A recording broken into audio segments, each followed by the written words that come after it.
Viral infection মানে কি হ'ল, আপোনাৰ কমিউনিটি বা আপোনাৰ পাৰাত মোৰ দেন 2% একেটা ডিজিজ হৈছে যদি ফেমিলিত, প্ৰথমে আপোনাৰ পাৰা বা আপোনাৰ ফ্লেট বা আপোনাৰ ৰেচিডেঞ্চিয়েল এৰিয়াত যদি ছেইম বেমাৰটো যদি দুজন মানুহৰ বা মোৰ দেন 2 মানুহ, দুজন মানুহতকৈ বেছি হৈছে, তাৰপিছত আপোনাৰ ঘৰৰ দুজন ফেমিলি মেম্বাৰৰ হৈছে, তাৰপিছত আপোনাৰ বডিত দুটা ছিষ্টেম, মানে পেটৰ অসুখ হৈছে, পানী লগা জ্বৰ হৈছে, কাণ বিষাইছে, তেনে মোৰ দেন 2 চিষ্টেমছ আৰ ইনভলভ।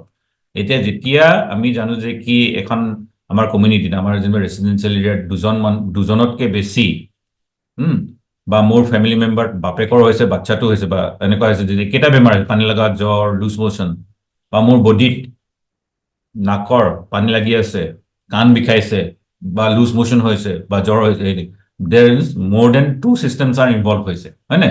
তেতিয়া আমি ইটছ টাৰ্ম ইজ ভাইৰেল। যদি এটা চিষ্টেম ইনভলভ হৈছে, বা ঘৰত family only one member is suffering, বা কমিউনিটি অনলি এজন মানুহ পাইছে, তেতিয়া ইটছ এ বেক্টেৰিয়েল। আৰু ভাইৰেল ফিভাৰত কি হয়, জ্বৰটোৰ মাজত বাচ্চাটোৱে ভালদৰে খেলি থাকে, প্ৰথম দিনাৰ পৰা লাহে লাহে ছেকেণ্ড ডেত ফিভাৰটো মেক্সিমাম হয়, থাৰ্ড ডেত লাহে লাহে কমি আহে।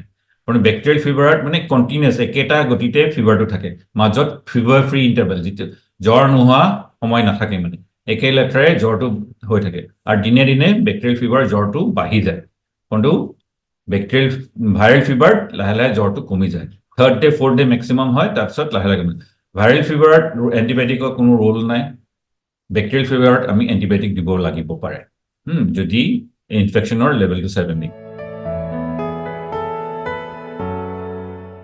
চিলড্ৰেনৰ ইমিউন যোনটো ছিষ্টেম, এইটো বহুত মানে ডেভেলপিং ষ্টেজত থাকে, মানে এডলচেণ্টক বা এডাল্টকলৈকে এইটো ডেভেলপিং ষ্টেজত থাকে। প্ৰতিষেধক যোনটো হয় শক্তি, বাচ্চাৰ যোনটো প্ৰতিষেধক শক্তি, এইটো এটা ডেভেলপিং ষ্টেজত থাকে।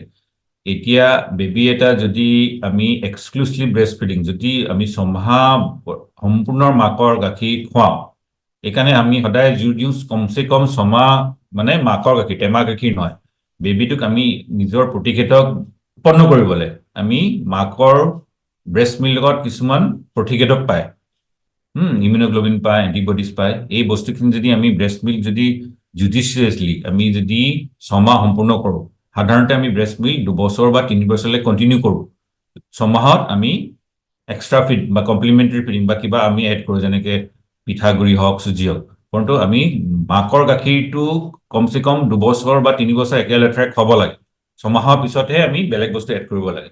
এতিয়া কি হ'ল, মাকৰ গাখীৰত কিছুমান প্ৰতিষেধক থাকে, এইটো টেমা গাখীৰত নাপায়, আৰু মাকৰ গাখীৰত কিছুমান কণিকা থাকে যোনটো আমাৰ ব্ৰেইন ডেভেলপমেণ্টত হেল্প কৰে, মানে এইটো টেমা গাখীৰ নাপায়।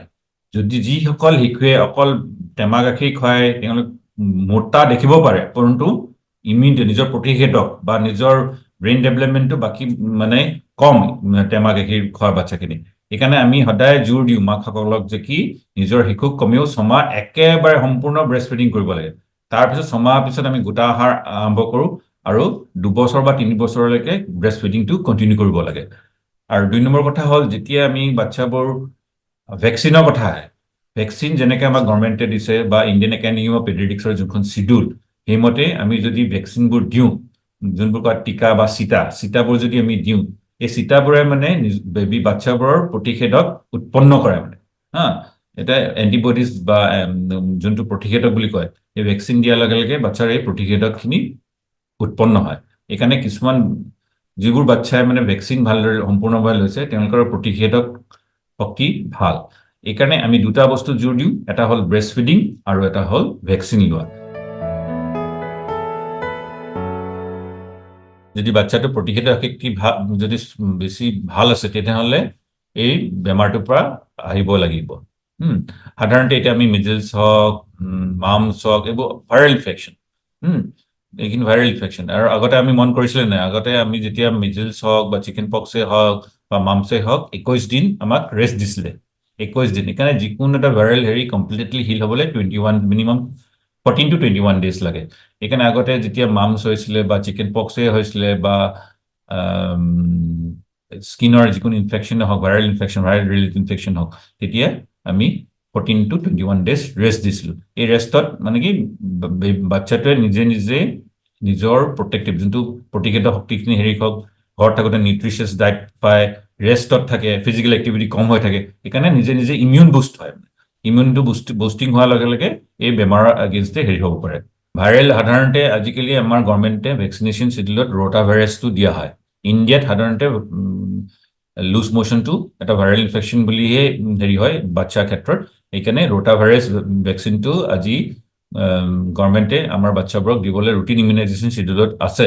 ভেকচিনখিনি যদি আমি সময়মতে দিওঁ, মেক্সিমাম ভাইৰেল ডিজিজৰ পৰা আমি হেৰি কৰোঁ। এতিয়া ক'ভিডটো এতিয়া বাচ্চাবোৰৰ এতিয়া কম হৈছে এডাল্টবোৰতকৈ, কাৰণ বাচ্চাখিনি বেছিভাগ বাচ্চা ইনফ্লুৱেঞ্জা ভেকচিন লৈছে, এনেকৈ কিছুমান ভেকচিন লৈ আছে। সেইকাৰণে তেওঁলোকৰ প্ৰতিষেধক মানে যোনখিনি বিজন্মা ভাইৰাছৰ প্ৰতি যোনটো প্ৰতিষেধক শক্তি, এইখিনি ভেকচিনৰ পৰা তেওঁলোকে পাই আছে।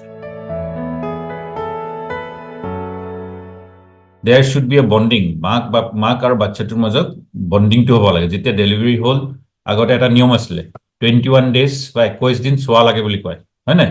তেতিয়া মাক আৰু বাচ্চাটোক এটা ঘৰৰ বেলেগ ৰুমত থাকিবলৈ দিয়ে বা এটা কোণাত থাকিবলৈ দিয়ে, আৰু কোনো মানুহ যাবলৈ নিদিয়ে। বাহিৰত বাল্টিং এটা দিয়ে বা হাত চাত ধুই সোমাব লাগে বা আহিব লাগে। মাক আৰু বাচ্চাটো সদায় একেলগে আছিলে এটা কোঠাত বা এটা ছেপাৰেট হাউচ বা ছেপাৰেট ৰুম। কি কাৰণে? এক নম্বৰ হ'ল মাক আৰু বাচ্চাৰ এটা বণ্ডিং হ'ব লাগে। মাকক টাইমলি খানা দিয়েহি আহি পিনি, দুৱাৰৰ বাহিৰ পৰা আহি পিনি দিয়েহি, নিউট্ৰিচিয়াছ ডায়েট খায়, মাকে ধুনীয়াকৈ শুৱে বাচ্চাৰ লগত, মাকৰ হেল্থটো ভাল হ'ল, আৰু মাকৰ যোনটো ব্লিডিং প্ৰব্লেম হৈ থাকে আফটাৰ পষ্ট ডেলিভাৰী, এইখিনি হিলিঙো ভাল হ'ল, বা ইউট্ৰাছটো যোনটো নৰ্মেল চাইজত আহিবলৈ এইখিনি ইনভলিউশ্যনো হ'ল, বেবী মাকৰ বণ্ডিং হ'ল। তাৰপিছত আমি যোনখন ভেকচিন আছে 0 ড'জ, প্ৰথম দিনাখনো ভেকচিন দিয়ে, হস্পিটেলত ডেলিভাৰী হ'লে হস্পিটেলতে ভেকচিনটো দি পঠিয়াই দিব। ভেকচিন কাৰ্ডখন যোনখন দিয়ে, তেনেকেই আমি নিয়মমতে ভেকচিন বাচ্চাটোক দিব লাগিব।